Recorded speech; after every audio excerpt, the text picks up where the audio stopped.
Hello engineers, welcome back. I am Vaibhav, you are watching electrical Zindagi. Single phase transformer की series में आज की इस वीडियो में हम बात करेंगे टाइप्स ऑफ ट्रांसफार्मर्स के बारे में।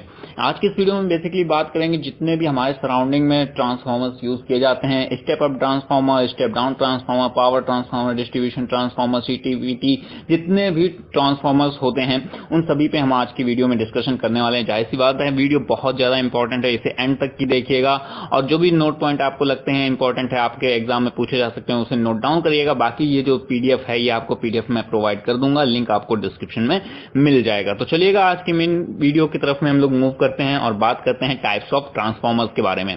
यहाँ पे मैंने एक आपको सिंपल सा ट्री डायग्राम शो किया हुआ है ट्रांसफार्मर का। तो यहाँ पे देख सकते हो कि जो ट्रांसफार्मर है मैंने मेनली बेसिक 5 टाइप्स में इसे डिवाइड किया हुआ है।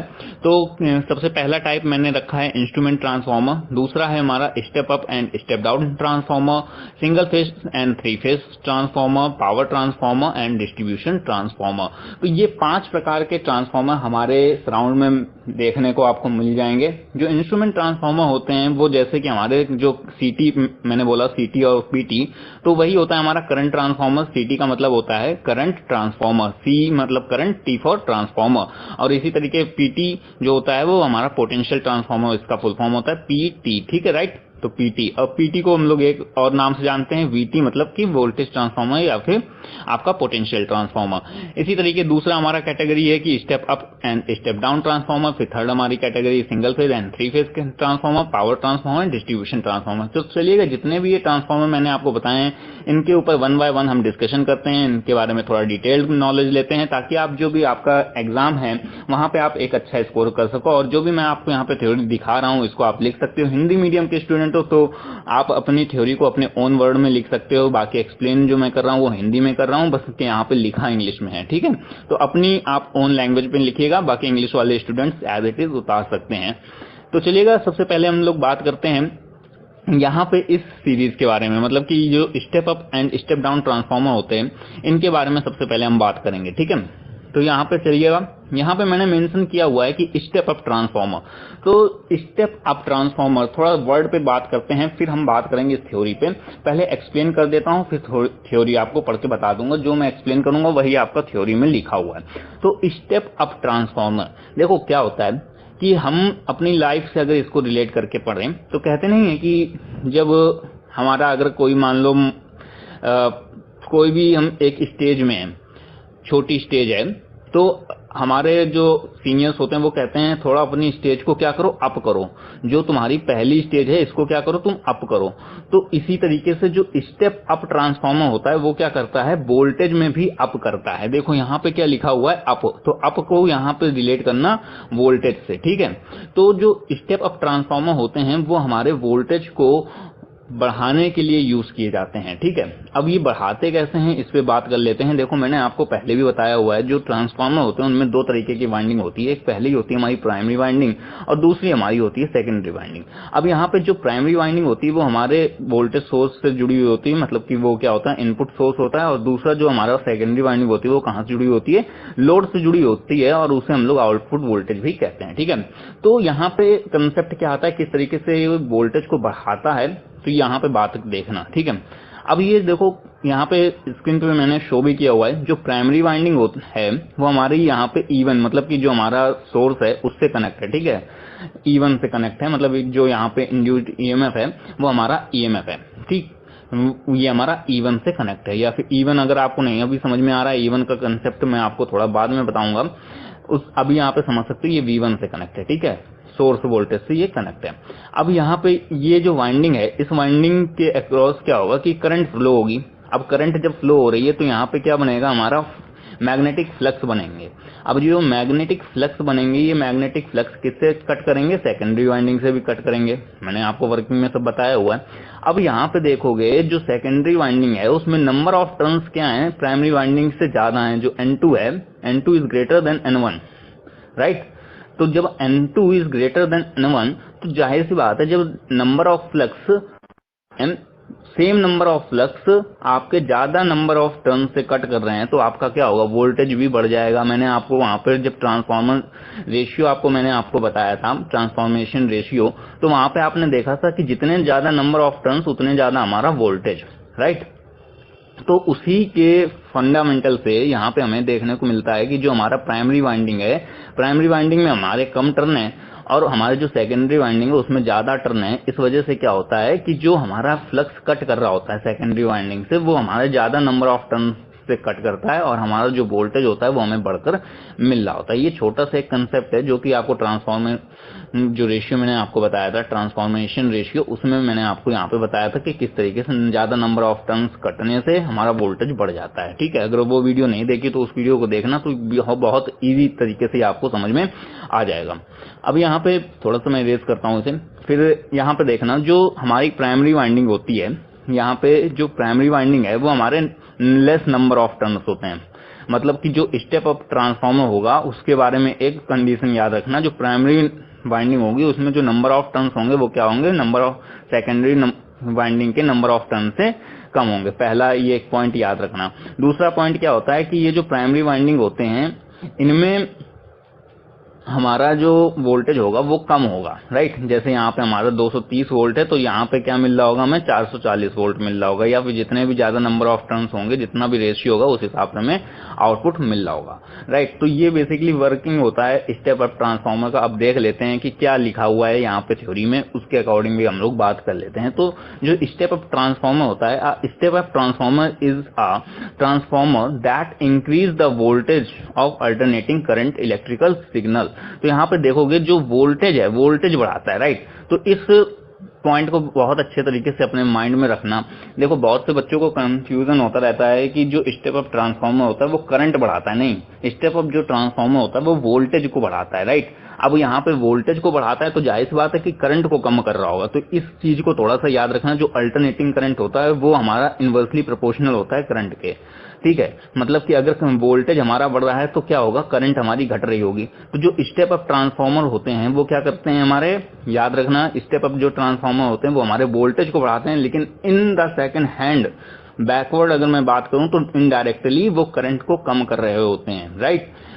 क्योंकि पावर भी तो उन्हें बराबर रखनी है। जो हम सबसे पहले वाली जो इंट्रो वीडियो बताई थी मैंने, उसमें क्या बताया था कि जो ट्रांसफार्मर होता है वो पावर को हमेशा कांस्टेंट रखता है, पावर को कभी भी वो बदलता नहीं है। जब पावर को नहीं बदल रहा है तो मतलब कि जब वोल्टेज के रेशियो को बदल घटा रहा है तो जाहिर सी बात है कि करंट को कुछ वेरी कराएगा ना, क्योंकि P is equals to V I. तो P is equals to V I में अगर वोल्टेज हमारा बढ़ घट रहा है तो जाहिर सी बात है कि करंट में भी कुछ इम्पैक्ट पड़ेगा। तो वोल्टेज अगर हम बढ़ा रहे हैं तो करंट हमारी क्या हो जाएगी, कम हो जाएगी। तो यहाँ पे इस नोट पॉइंट को थोड़ा सा ध्यान रखना ताकि कंफ्यूजन ना हो इन फ्यूचर भी, जब आप कभी एग्जाम वगैरह दे रहे हो या एमसीक्यू वगैरह सॉल्व कर रहे होगे तो कोई भी आप कंफ्यूजन नहीं होनी चाहिए, ठीक है। अब यहाँ पे देखना, जो मैंने आपको बताया है कि ये क्या करता है, स्टेप अप ट्रांसफार्मर ये क्या करता है, इंक्रीज करता है वोल्टेज को, ठीक है, इंक्रीज करता है वोल्टेज को, किसके, अल्टरनेटिंग करंट के, एसी के करंट को, ये वोल्टेज को बढ़ाता है।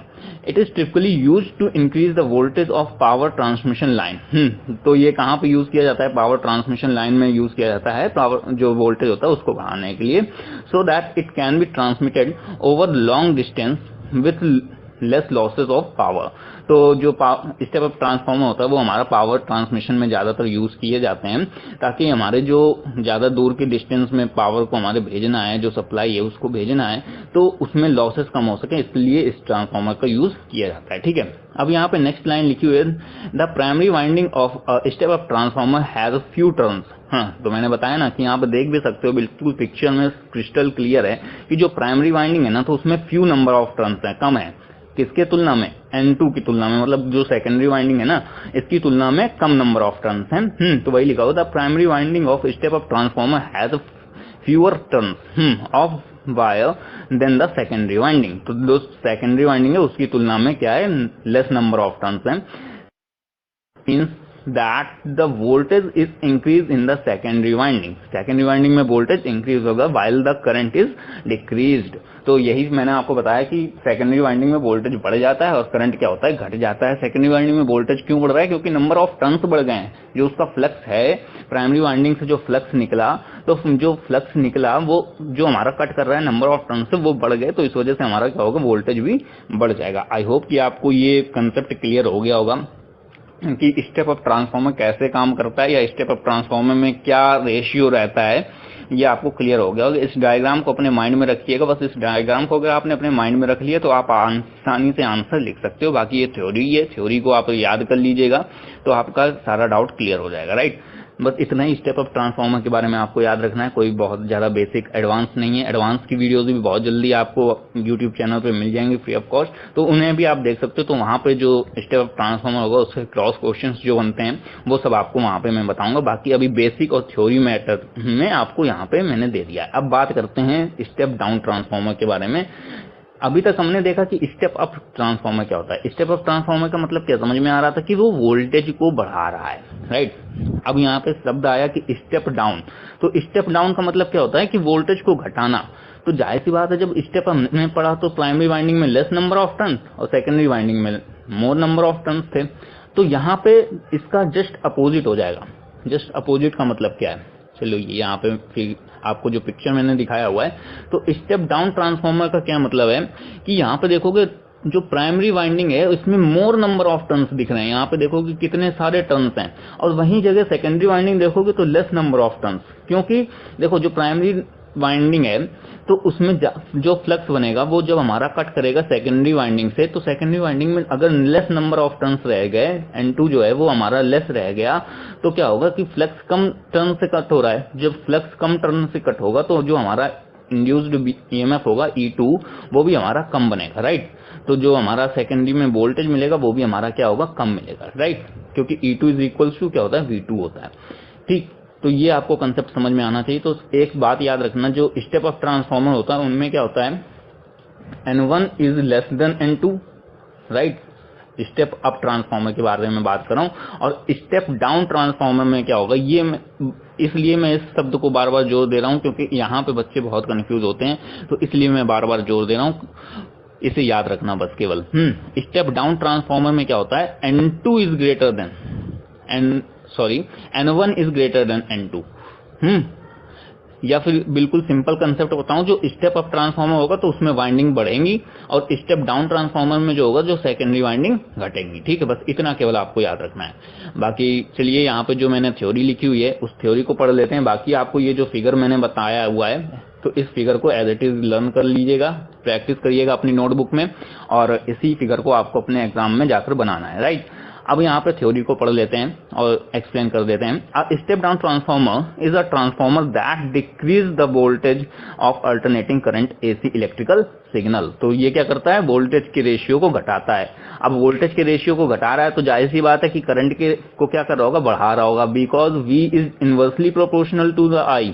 V is inversely proportional to the I। तो करंट को क्या कर रहा है, वोल्टेज को घटा रहा है। अब यहाँ पे देखना, वोल्टेज को अगर घटा रहा है तो करंट बढ़ा रहा होगा, क्योंकि इसको पावर क्या करनी है, अगेन कांस्टेंट रखनी है। तो पावर को कांस्टेंट रखने के लिए क्या करेगा, वोल्टेज को घटाएगा लेकिन करंट को बढ़ाएगा, राइट। तो decrease the voltage of alternating current electrical signal, it is typically used to decrease the voltage of power distribution. यहाँ पे देखना जरा सा, अगेन मैं फिर से स्लाइड को जरा पीछे करता हूं। मैंने यहाँ पे लिखवाया था कि पावर ट्रांसमिशन जब हमारी पावर जनरेट की जाती है, जो जनरेटिंग स्टेशंस होते हैं, तो वहां से दूर तक की भेजने के लिए पावर ट्रांसमिशन का यूज करते हैं। तो पावर ट्रांसमिशन में हम लोग स्टेप अप ट्रांसफार्मर का यूज करते हैं। यहाँ पे एप्लीकेशन आपको मिल गया। जो स्टेप अप ट्रांसफार्मर होगा वो हमारा कहाँ यूज किया जाएगा, पावर ट्रांसमिशन लाइन्स में यूज किया जाता है। जो भी आप देखते हो 340 केवी की लाइन जा रही है, 420 केवी की लाइन जा रही है, 765 केवी की लाइन जा रही है, तो वहां पे कौन से ट्रांसफार्मर्स यूज किए जाते हैं, स्टेप अप ट्रांसफार्मर्स यूज किए जाते हैं। और जो डिस्ट्रीब्यूशन में यूज किए जाते हैं वो कौन से होते हैं, स्टेप डाउन ट्रांसफॉर्मर्स हमारे यूज किए जाते हैं। ठीक है, तो स्टेप डाउन ट्रांसफॉर्मर्स कहाँ मोस्टली यूज किए जाते हैं, पावर डिस्ट्रीब्यूशन वाली जगह में यूज किए जाते हैं, राइट। अब यहाँ पे एक बच्चा जो इसको थोड़ा सा इसके बारे में पता होगा वो कहेगा कि जो पावर ट्रांसमिशन होता है तो वहां पे भी स्टेप डाउन ट्रांसफॉर्मर्स यूज किए जाते हैं, जाहिर सी बात है यूज किए जाते हैं। तो जो मोस्टली मैं यूज कर रहा हूँ, अगर 100 ट्रांसफॉर्मर लगाने हैं 100 ट्रांसफॉर्मर लगाने हैं तो जो 90 ट्रांसफॉर्मर्स लगेंगे ना, तो वो कैसे लगेंगे, स्टेप अप ट्रांसफॉर्मर्स लगते हैं। ठीक है, तो ये हमारी मेजॉरिटी को शो कर रहा है, बाकी ऐसा नहीं है, अपने अपने यूज के हिसाब से यूज किए जाते हैं कि कहाँ पे क्या चीज लगाना है, राइट। तो जो स्टेप डाउन ट्रांसफॉर्मर होते हैं वो मोस्टली कहाँ पे यूज किए जाते हैं, पावर डिस्ट्रीब्यूशन वाली जगह में स्टेप डाउन ट्रांसफॉर्मर का यूज करते हैं। पावर डिस्ट्रीब्यूशन का क्या मतलब, जो भी आपके घरों में बिजली वगैरह आ रही तो क्या हो रही, पावर का डिस्ट्रीब्यूट किया जा रहा है, तो वहां पे हम लोग स्टेप डाउन ट्रांसफॉर्मर का यूज करते हैं। तो यहाँ पे ये लिखा हुआ है, ठीक है। तो it is typically used to decrease the voltage of power distribution lines so that it can be used by homes and business। तो वही बात आ गई कि जो घरों में डिस्ट्रीब्यूशन लाइन आती है वहां पे यहाँ पे power transmission step down transformer का यूज किया जाता है, राइट। तो स्टेप डाउन ट्रांसफॉर्मर देखना हो तो अपने घर के बाहर जो ट्रांसफॉर्मर लगा हुआ है तो उसे आप देख सकते हो। अब यहाँ पे देखिएगा, the primary winding of a step down transformer has more turns of wire than secondary winding। तो ज्यादा नंबर ऑफ टर्न्स होते हैं, वही बताया कि ये देखो कि ज्यादा नंबर ऑफ टर्न्स हैं, ये क्या है, कम नंबर ऑफ टर्न्स हैं। This means that the voltage decrease हो जाता है while the current is increased। तो क्लियर, क्रिस्टल क्लियर मैंने सब चीजें लिख दी है, स्टेटमेंट जो मैंने आपको बताया। आई होप कि दोनों ही चीजें आपको समझ में आ गई होंगी। तो चलिए अभी बात कर लेते हैं जो हमारे इंस्ट्रूमेंट ट्रांसफॉर्मर होता है उसके बारे में बात कर लेते हैं। देखो जो इंस्ट्रूमेंट ट्रांसफॉर्मर होते हैं, नाम से समझ में आ रहा है इंस्ट्रूमेंट ट्रांसफॉर्मर। आपने एक सब्जेक्ट पढ़ा था 3rd सेमेस्टर में, अभी भी पढ़ रहे होगे साथ में, EIM। तो EIM में आपने देखा कि जो भी हम टूल्स पढ़ते हैं उनको हम क्या बोलते हैं, इंस्ट्रूमेंट्स कहते हैं। उनको क्या कहते हैं हम लोग, इंस्ट्रूमेंट कहते हैं। यहाँ पे थोड़ा सा कंसेप्ट समझना इस ट्रांसफॉर्मर के बारे में तो बहुत क्रिस्टल क्लियर हो जाएगा आपको। जो EIM सब्जेक्ट पढ़ रहे हो उसमें आपने एक शब्द पढ़ा है EIM का, इंस्ट्रूमेंट। तो जो भी हम ऐसे ट्रांसफॉर्मर, इसमें हम लोग क्या पढ़ेंगे, ऐसे ट्रांसफॉर्मर्स जो हमारे इंस्ट्रूमेंट मतलब कि हमारे दैनिक जीवन में यूज किए जाते हैं, उनको हम लोग यहाँ पे पढ़ेंगे, ठीक है। An instrument transformer is a type of transformer that is use to measure और कंट्रोल इलेक्ट्रिकल क्वांटिटीज। तो ये किस लिए यूज किए जाते हैं इंस्ट्रूमेंट ट्रांसफॉर्मर, ये मेजर करते हैं इलेक्ट्रिकल क्वांटिटीज को, ठीक है, such as voltage, current and power.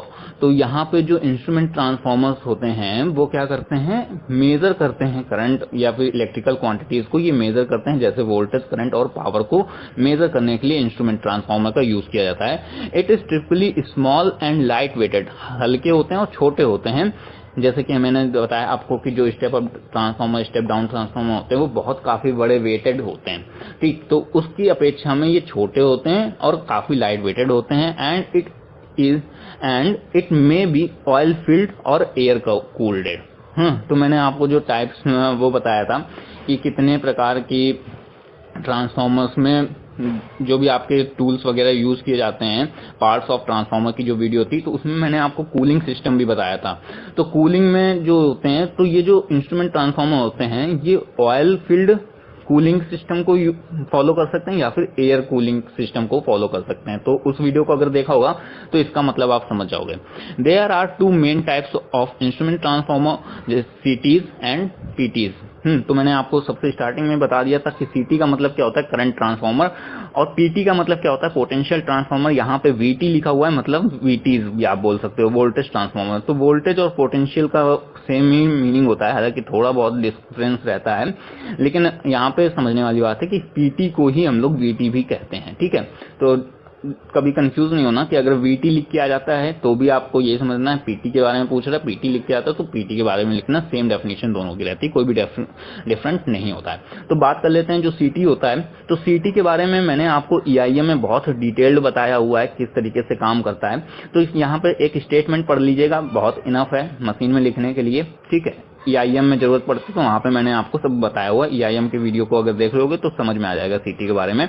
बाकी जो करंट ट्रांसफॉर्मर होता है इसका स्टेटमेंट क्या लिखा हुआ है, CTs are used to measure current.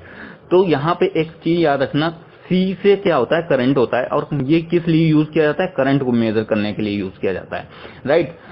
They have primary winding that is connected in series with the circuit and a secondary winding is that is connected to an ammeter, right.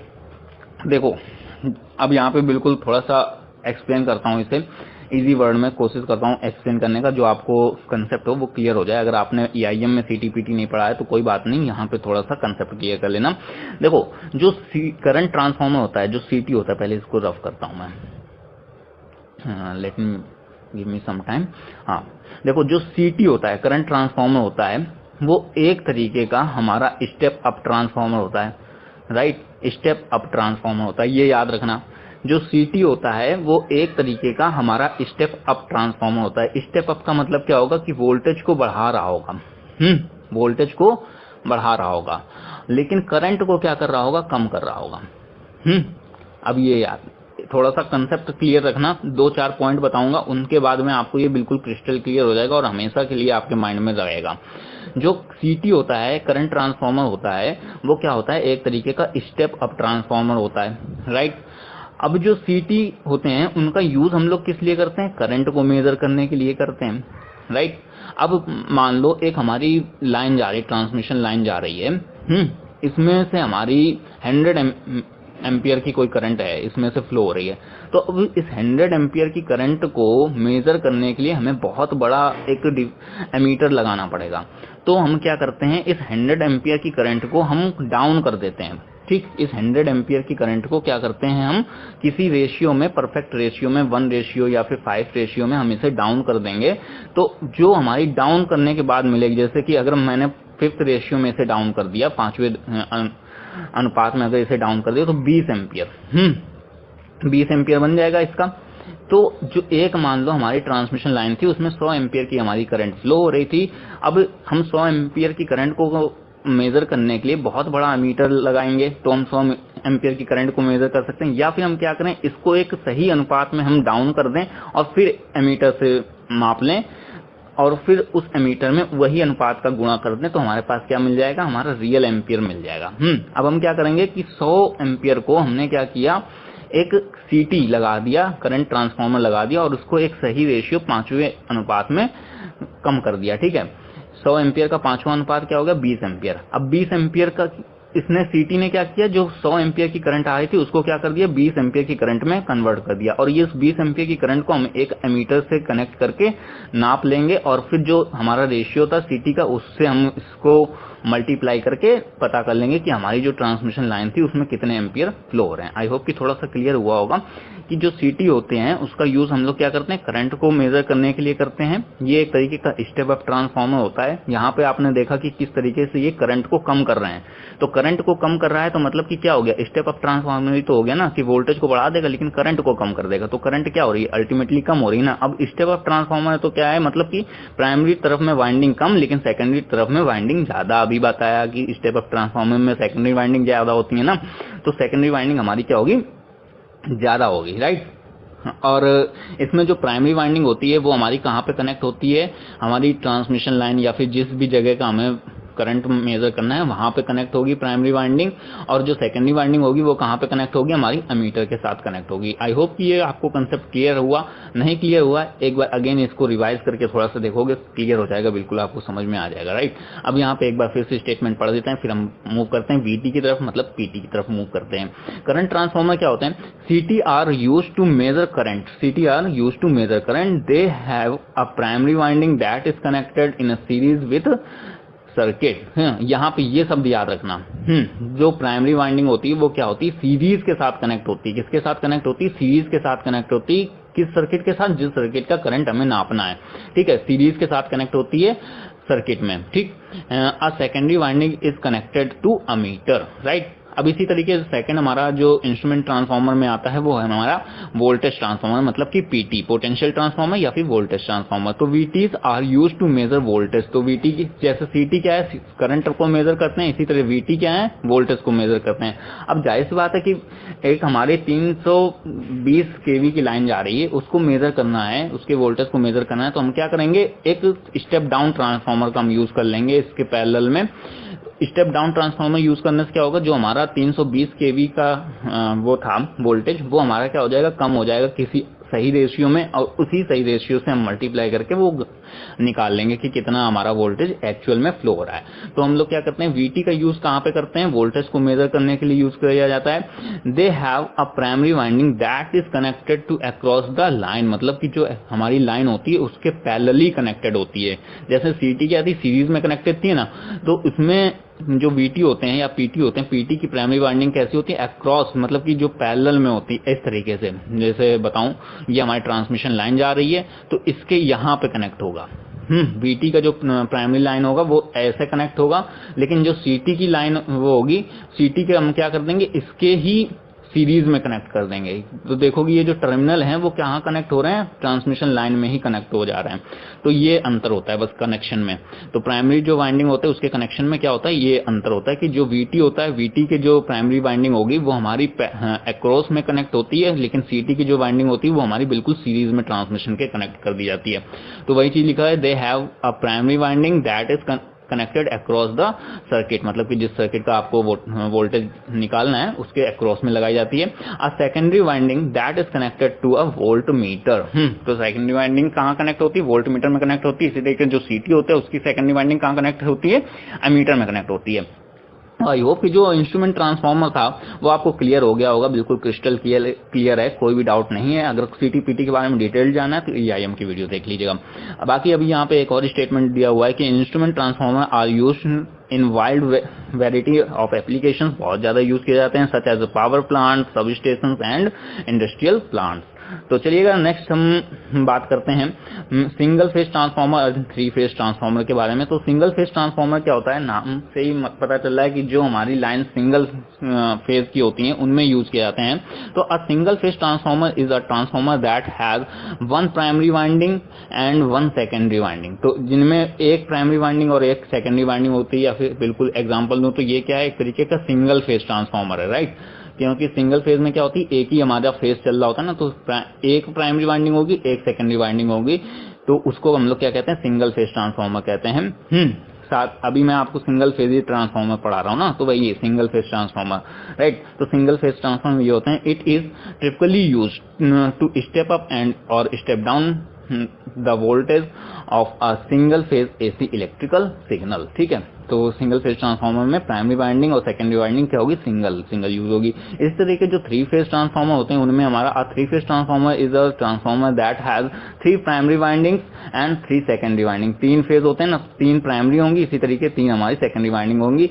It is typically use to step up और step down the voltage of a 3 phase AC electrical signal. 3 phase transformer are used in a wide variety of applications such as power plants, substations and industrial plants। तो 3 phase और single phase में अंतर समझ गए होगे। बाकी single phase तो मैं आपको बता ही रहा हूँ, आने वाली वीडियोस में 3 फेज भी जब बताऊंगा तो आपको बिल्कुल क्लियर रहेगा ये चीजें, ठीक है। बस इतना अभी याद रखना है कि जो सिंगल फेज होता है उसमें प्राइमरी और सेकेंडरी वाइंडिंग क्या होती है, हमारी सिंगल यूज होती है। जो 3 फेज होता है उसमें प्राइमरी और सेकेंडरी वाइंडिंग क्या होती है, 3 यूज किए जाती है, राइट। अब चलिए मूव करते हैं हम लोग पावर ट्रांसफार्मर और डिस्ट्रीब्यूशन ट्रांसफार्मर की तरफ में।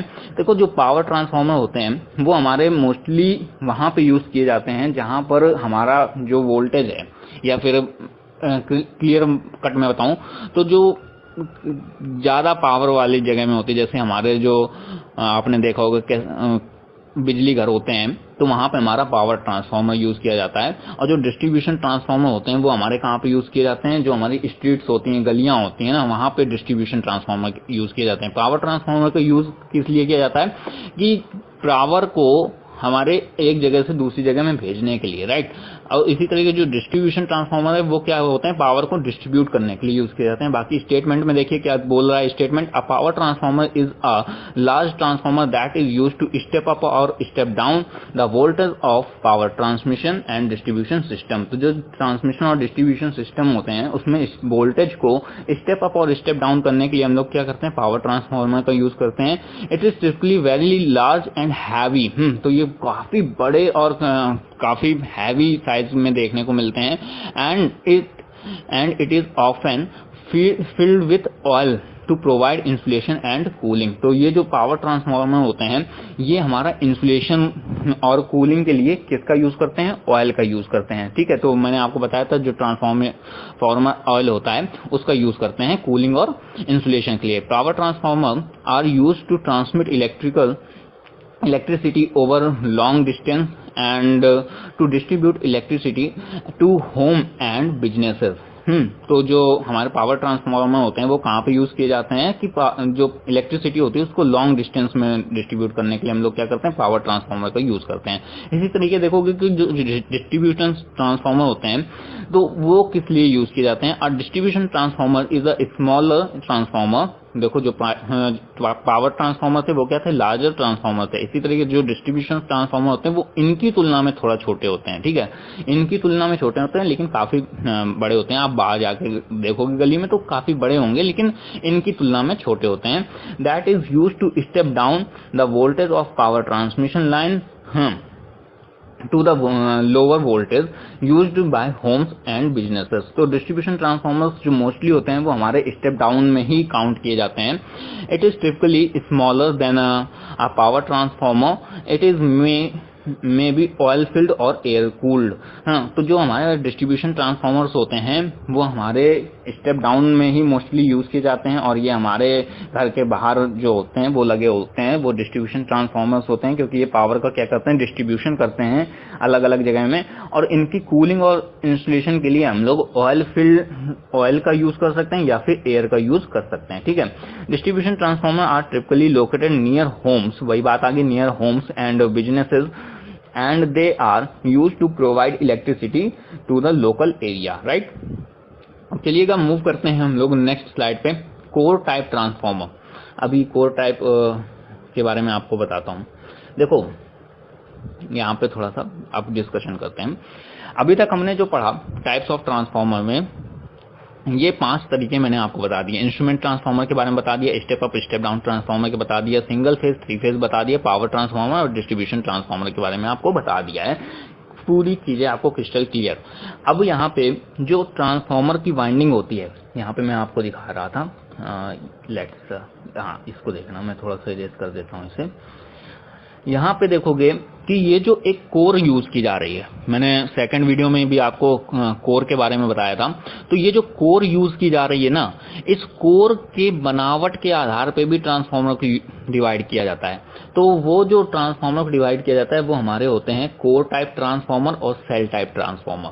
ठीक, तो इसे भी याद रखना है। वहां पे मैंने मेंशन नहीं किया हुआ है जानबूझ करके, क्योंकि वो जो मैंने ट्रांसफार्मर्स की कैटेगरी बताई है वो एज अ वर्किंग के आधार पे, जो भी मैंने वहां पे आपको बताया है आपको ट्रांसफार्मर, ये क्या है, कार्य के आधार पे मैंने डिस्ट्रीब्यूट किया हुआ है। बनावट के आधार पे अगर मैं बताऊं तो एक होता है हमारा कोर टाइप ट्रांसफार्मर और दूसरा हमारा होता है सेल टाइप ट्रांसफार्मर। तो चलिएगा इसके बारे में बात करते हैं। देखो जो ट्रांसफार्मर में कोर यूज की जा रही है ना, तो अगर वो इस तरीके की कोर यूज है, लिम्ब और आपकी जो कोर है, हाँ, तो ये अगर इस तरीके की है तो इसे हम लोग क्या कहेंगे, कोर टाइप ट्रांसफार्मर कहेंगे। अब इस तरीके का मतलब क्या है, देखो यहाँ पे देख रहे हो कि जो हमारा कोर है वो एक हमारा यहाँ पे रेक्टेंगल के या फिर आप कह सकते हो स्क्वायर टाइप में है, राइट। यहाँ पे स्क्वायर टाइप में है और जो वाइंडिंग्स हैं हमारी प्राइमरी और सेकेंडरी वाइंडिंग्स जो रहेंगी वो हमारी इस तरीके से यहाँ पे कनेक्ट हैं, राइट। जो अभी तक हमने एक ट्रांसफार्मर पढ़ा वो हमारी इस तरीके से यहाँ पे वाइंडिंग्स कनेक्ट रहेंगी। लेकिन सेल टाइप ट्रांसफार्मर में अगर मैं बात करूँ तो ये हमारा देखोगे कोर है, ठीक। अब कोर में एक बीच में एक और लिम्ब यहाँ पे लगी हुई है, और जो प्राइमरी और सेकेंडरी वाइंडिंग है वो हमारी यहाँ पे कनेक्टेड है, मतलब बीच वाली लिम्ब में कनेक्टेड है। जो पहले मैंने बताया कोर टाइप में और इसमें क्या अंतर है, कोर टाइप वाली में वाइंडिंग जो होती है वो हमारी किनारे किनारे कनेक्ट होती हैं, इस तरीके से कनेक्ट होती हैं, और इसमें जो बीच में लिम्ब होती है ये नहीं होती है। लेकिन इसमें सेल टाइप वाले में क्या है ना, कि सेल टाइप वाले में यहाँ पे बीच में लिम्ब भी है और वाइंडिंग जो है वो लिम्ब में कनेक्ट है, ना कि हमारी बगल में कोर्स में कनेक्ट है। ये जो हमारे बगल वाली लिम्ब है इनमें ना कनेक्ट होकर के बीच वाली लिम्ब में, मतलब मिडिल वाली लिम्ब में ये कनेक्टेड है, ठीक है। तो चलिएगा स्टेटमेंट के हिसाब से मैं देख लेता हूं कि क्या है यहाँ पे। A core type transformer is a transformer in which the winding are round around the magnetic cores. तो वहां पे लिखा हुआ कि जो हमारे कोर टाइप ट्रांसफार्मर्स होते हैं इनमें जो वाइंडिंग्स होंगी वो कहाँ होंगी, round around the magnetic course. जो मैग्नेटिक कोर्स होती हैं उनके बाहर साइड में लगी हुई होती हैं, ठीक है। इस तरीके आगे देखोगे कि the magnetic cores provide the path for the magnetic flux to flow. हाँ, तो जो कोर होती है वो मैग्नेटिक फ्लक्स को फ्लो होने के लिए पाथ प्रोवाइड करती है, ये तो पता ही है आपको। which increase the efficiency of the transformer. Core type transformer are typically used for large transformers such as power transformers. तो ये क्या है कि बस केवल इतना अंतर रखना है कि कोर टाइप ट्रांसफॉर्मर्स जो होते हैं उनमें जो वाइंडिंग होगी वो हमारी बाहर साइड में लिम्ब में कनेक्ट होगी, और जो सेल टाइप होंगे उनमें सेंटर वाली लिम्ब में कनेक्ट होगी। और ये जो हमारे कोर टाइप ट्रांसफॉर्मर होते हैं वो हमारे बड़े ट्रांसफॉर्मर्स में यूज किए जाते हैं, और जैसे पावर ट्रांसफार्मर या फिर जो भी हमारे बड़ी रेटिंग के ट्रांसफार्मर्स होते हैं वहां पे हमारे कोर टाइप का यूज किया जाएगा। जो सेल टाइप होते हैं वो हमारे छोटे काम जैसे कि डिस्ट्रीब्यूशन ट्रांसफार्मर, या फिर आप अपने घर में एलईडी वगैरह खोल के देखोगे या फिर चार्जर वगैरह जब खोल के देखोगे तो उसमें कैसे होते हैं, सेल टाइप ट्रांसफार्मर्स का यूज किया जाता है, ठीक है। A shell type transformer is a transformer in which the winding are enclosed by the metal cell. The shell provides mechanical support for the winding and help to protect them from damage, ठीक है। तो यहाँ पे बीच वाली limb में होती हैं, और जो बाहर के ये हमारे कोर लगा हुआ है तो ये क्या करते हैं, इसको प्रोटेक्ट करती हैं डैमेज वगैरह से। Shell type transformer are typically used for small transformer such as a distribution transformer, या फिर आप रेडियो या फिर अपने चार्जर में खोल के देखना तो आपको वहां पे सेल टाइप ट्रांसफार्मर देखने को मिल जाएगा। अब एक चीज यहाँ पे याद रखना, जो सेल टाइप ट्रांसफार्मर्स होते हैं इनमें कूलिंग के लिए हम लोग मोस्टली क्या करते हैं, एयर का यूज करते हैं। बाकी ऑयल का भी यूज कर सकते हैं, ऐसा नहीं है, लेकिन ज्यादातर एयर का हम लोग यूज करते हैं, राइट। बाकी इतना एफिशिएंट है आपके थ्योरी के लिए। बाकी एडवांस जो है, एडवांस वीडियोज में आपको इसके बारे में सारी चीजें आपको डिटेल में बताई जाएंगी, राइट। अब यहाँ पे हमने जो हमारा कंस्ट्रक्शन था, कंस्ट्रक्शन के आधार पे हमने ट्रांसफार्मर को भी डिस्ट्रीब्यूट कर लिया, कोर टाइप ट्रांसफार्मर और सेल टाइप ट्रांसफार्मर। एक जल्दी से क्विक रिवीजन कराता हूँ ताकि सारी चीजें समराइज हो सकें। सबसे पहले मैंने आपको जो टाइप्स ऑफ ट्रांसफार्मर बताए वो कैसे बताए, वर्किंग के आधार पे, कार्य के आधार पे टाइप्स बता दिया आपको। फिर उसके बाद मैंने बताया कि आपको जो ट्रांसफार्मर्स वो आपकी कंस्ट्रक्शन के आधार पर, जो उनकी कोर की कंस्ट्रक्शन होती हैं उसके आधार पर मैंने आपको ट्रांसफार्मर बताया।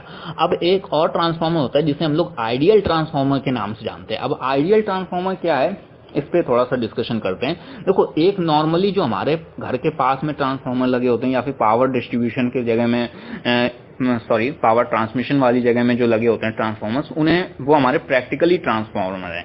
अब एक हमारा ऐसा भी ट्रांसफार्मर होता है जिसे हम लोग आइडियल ट्रांसफार्मर कहते हैं। ये हमारा जो ट्रांसफार्मर है ये हमारी सोच से बना है, मतलब कि इसको सिर्फ हम मानते हैं, रियल वर्ल्ड में ये एग्जिस्ट नहीं करता है, ठीक। अब जो आइडियल ट्रांसफार्मर होता है, आइडियल का मतलब क्या होता है, जो हमारी सारी बातों को माने। तो आइडियल जो ट्रांसफार्मर होगा उसमें कोई भी प्रकार के लॉसेस नहीं होते। मैंने आपको पिछली जो वीडियोस बताई उसमें लॉसेस भी मैंने आपको बताई। अब आने वाली वीडियोस में आपको लॉसेस भी थोड़ा सा, पिछली वीडियोस में मैंने थोड़ा बहुत लॉसेस के बारे में बताया है, लेकिन आने वाली वीडियोस में और भी डिटेल हम लोग बात करेंगे कि iron loss, copper loss, hysteresis loss के बारे में। तो जो हमारे प्रैक्टिकल ट्रांसफार्मर होते हैं जो कि रियल में काम कर रहे होते हैं उनमें कुछ ना कुछ लॉसेस होते हैं, लेकिन कैलकुलेशन को सरल बनाने के लिए हम लोग एक ट्रांसफार्मर को अपने माइंड में मान लेते हैं। जिस तरीके से मैथ में एक्स को मानते हैं उसी तरीके से यहाँ पे कैलकुलेशन को थोड़ा सरल बनाने के लिए हम लोग क्या करते हैं, एक आइडियल ट्रांसफार्मर को मान लेते हैं। इसमें किसी भी तरीके का हमारा लॉस को कैलकुलेट नहीं किया जाता है। तो यहाँ पे स्टेटमेंट जरा से देख लीजिएगा, an ideal transformer is a theoretical transformer. कैसा है, थ्योरेटिकल है, सिर्फ पढ़ने लायक है लेकिन फिजिकल वर्ल्ड में एग्जिस्ट नहीं करता है, ठीक है। तो थ्योरेटिकल ट्रांसफार्मर है दैट हैज नो लॉसेज। वही बात आ गई कि भाई नो लॉसेज हैं। इट हैज नो रेजिस्टेंस, इसके पास कोई रेजिस्टेंस नहीं है, तो भाई कोई भी तरीके का लॉस नहीं है। मतलब रेजिस्टेंस कहाँ होगा, वाइंडिंग में होगा ना, तो वही चीज लिखी हुई है कि no resistance in the winding, no eddy current loss, no copper loss, no, और ना ही आपका हिस्टेरिसिस लॉस होगा, ठीक है। तो जो हमारा रेजिस्टेंस लॉस होता है, जो एडी करंट लॉस होता है या हिस्टेरिसिस लॉस होता है, और भी बहुत सारे लॉस होते हैं, मैकेनिकल लॉस होता है आपका लॉस, कॉपर लॉस वगैरह जो होते हैं वो आज की वाली वीडियोस में बताएंगे हम आपको। लेकिन जो मेनली लॉसेज हैं वो सभी कोई भी लॉस नहीं होते, मतलब कि बिल्कुल आइडियल होता है। जो भी आपने इनपुट में दिया पावर, आप समझना, अगर दोस्त आपने इनपुट में जो भी पावर दिया वही आपको आउटपुट में भी पावर मिला जा रहा है। जो आपने इनपुट में पावर दिया वही पावर आपको आउटपुट में भी मिल रहा है। एज इट इज माइनर सा भी डिफरेंस नहीं है, तो उसको हम लोग क्या कहेंगे, आइडियल ट्रांसफार्मर कहते हैं। तो आई होप कि सभी टाइप के जो ट्रांसफार्मर्स होते हैं जो एग्जिस्ट कर रहे होते हैं वो सभी आपको क्लियर हो गए होंगे। अगर क्लियर हो गए तो एक बार लाइक का बटन दबा दीजिएगा ताकि हमें भी मोटिवेशन मिले कि नई वीडियोस जो आ रही हो तो उसको बहुत अच्छे तरीके से एक्सप्लेन कर सकें। अगर आपके कंसेप्ट क्लियर हो गए तो बिल्कुल लाइक का बटन दबाइएगा, साथ में दोस्तों को शेयर भी करिएगा और वीडियो को आप अपने दोस्तों के साथ शेयर करेंगे और सब्सक्राइब करेंगे चैनल को, जिससे क्या हो सके आगे की जो भी वीडियोस हैं आगे फर्दर नोटिफिकेशंस वगैरह आपको मिलती रहे। अगर आपको कंटेंट मेरा पसंद आ रहा है ना, तो उसके लिए आप लोगों के लिए एक सरप्राइज लेकर के आया हूं। अगर आपको मेरा कंटेंट पसंद आया तो जल्द ही मैं एक रिवीजन ई बुकलेट लॉन्च करने वाला हूं जो कि डिप्लोमा के सिलेबस को कवर कर रही होगी। इसका मेन फोकस है कि जब आपका पेपर होगा तो आपको जो रिवीजन करना होगा वो आपको इस बुकलेट में मिल जाएगा। ये बुकलेट हिंदी और इंग्लिश दोनों मीडियम के स्टूडेंट्स के लिए अवेलेबल होगी। जैसे बुकलेट हमारी लॉन्च होगी मैं आपको सेम चैनल पे इन्फॉर्म करूंगा, बाकी व्हाट्सएप ग्रुप में भी आपको इन्फॉर्म करूंगा, तब आप जाकर के इसे डाउनलोड कर सकते हो। बाकी ये आपके लिए एक सरप्राइज है। इसी तरीके से जो इलेक्ट्रिकल मशीन सेकंड उसकी भी हम लोग ई बुकलेट बनाएंगे बहुत जल्द। अभी हम लोग प्रेजेंट टाइम में फर्स्ट ई बुकलेट जो कि मशीन फर्स्ट को है और साथ ही में एनवायरमेंटल स्टडीज को भी लेकर के बुकलेट हम रिवीजन बुकलेट बना रहे हैं। इसी के साथ और भी आप लोग सरप्राइज है कि इलेक्ट्रिकल मशीन फर्स्ट और सेकंड की एक एडवांस बुकलेट बनेगी जिसमें आपके जो भी एडवांस टॉपिक्स हैं मैंने आपको बताया, जो भी कोर टाइप, सेल्फ टाइप या भी जो भी ट्रांसफॉर्मर्स मैं आपको बता रहा हूँ, जो भी आपके साथ में नॉलेज शेयर कर रहा हूँ, उसका जो एडवांस वर्जन होता है, क्रॉस क्वेश्चनिंग जो होते हैं, वो सभी कहाँ पे आपका डिस्कशन हो रहा होगा, यहाँ पे इस बुकलेट में डिस्कशन हो रहा होगा। ये भी आपको ई फॉर्मेट में मिल जाएगी, बहुत इजी पेमेंट में 19 रुपीज में आपको अवेलेबल करा दी जाएगी। इसी तरीके ऑब्जेक्टिव के लिए भी आपके लिए बुकलेट बनेगी, जब होंगी तो आपको अपडेट किया जाएगा। और यहाँ पे EIM की भी मैं बुकलेट पे वर्क कर रहा हूँ, EIM की भी बहुत जल्द आपको बुकलेट देखने को मिल जाएगी। यहाँ पे आपको EIM के जो भी अलग अलग वेरियस इंस्ट्रूमेंट्स हैं वो आपको यहाँ पे देखने को मिल जाएंगे। ठीक है, EIM की भी वीडियोस बहुत जल्द अपलोड मैं करना चालू कर दूंगा। और बाकी प्रीवियस वीडियोस तो पड़ी हुई हैं, जो मैंने पहले वीडियोस बनाई हुई थी, तो आप उसे भी देख सकते हो। वो भी बहुत नॉलेज वाली वीडियोस हैं, उन्हें भी देख करके भी आप अपने सिलेबस को कवर कर सकते हो। बाकी जो अपडेट टेक्नोलॉजी के साथ वीडियोस होती हैं वो बहुत जल्द आपको मैं शेयर कर दूंगा। ठीक है, अब यहाँ पे जो मैंने आपके साथ में नॉलेज शेयर करी, अगर आपको पसंद आता है तो बिल्कुल चैनल को सब्सक्राइब कर लीजिएगा। वैसे थैंक्स फॉर वाचिंग फ्रेंड्स। अगर आप मेरे से सोशल मीडिया अकाउंट्स में जुड़ना चाहते हो तो आप मुझे लिंक्डइन में फॉलो कर सकते हो, जहाँ पे क्या होगा कि जो भी इलेक्ट्रिकल की जॉब्स होती हैं वो मैं यहाँ पे लिंक्डइन में अपलोड करता रहता हूँ। तो अगर आप जॉब वगैरह ढूंढना चाहते हो, जॉब करना चाहते हो, तो आप यहाँ पे आकर मुझे फॉलो कर लीजिएगा। बहुत सारी जॉब्स मैं अपलोड करता रहता हूँ, तो आपके जो भी रिलेवेंट पड़े आप उससे ज्वाइन कर सकते हो। फ्री ऑफ कॉस्ट है, कोई भी इसका चार्ज मैं नहीं ले रहा हूँ। ठीक है, बाकी आप फेसबुक और इंस्टाग्राम पे मुझसे जुड़ करके मुझसे जो कोई भी क्वेश्चन होता है, डाउट होता है, वो पूछ सकते हो। आपके ईयर के अकॉर्डिंग और आपके सेमेस्टर वगैरह के अकॉर्डिंग मैंने ग्रुप बनाए हुए हैं व्हाट्सएप और टेलीग्राम के, तो उससे ज्वाइन कर सकते हो। लिंक सभी के आपको मैंने डिस्क्रिप्शन में दे दी है। तो व्हाट्सएप और टेलीग्राम ग्रुप को बिल्कुल ज्वाइन कर लेना, चैनल को सब्सक्राइब जरूर कर लेना, ताकि जो भी फर्दर नोटिफिकेशन होती है ना वो आपको मिल सके, चाहे वो वीडियोस के रिगार्डिंग हो या फिर किसी भी चीज की रिगार्डिंग में अगर अपडेट आती है तो वो आपको मैं दे सकूं। ठीक है, अगर ये आप PDF डाउनलोड करना चाहते हो तो PDF का लिंक भी मैंने आपको डिस्क्रिप्शन में दे दिया है, PDF को आप डाउनलोड कर सकते हो। तो चलिएगा दोस्तों, मिलते हैं नेक्स्ट वीडियो में नेक्स्ट टॉपिक के साथ में। तब तक के लिए टेक केयर और बाय बाय।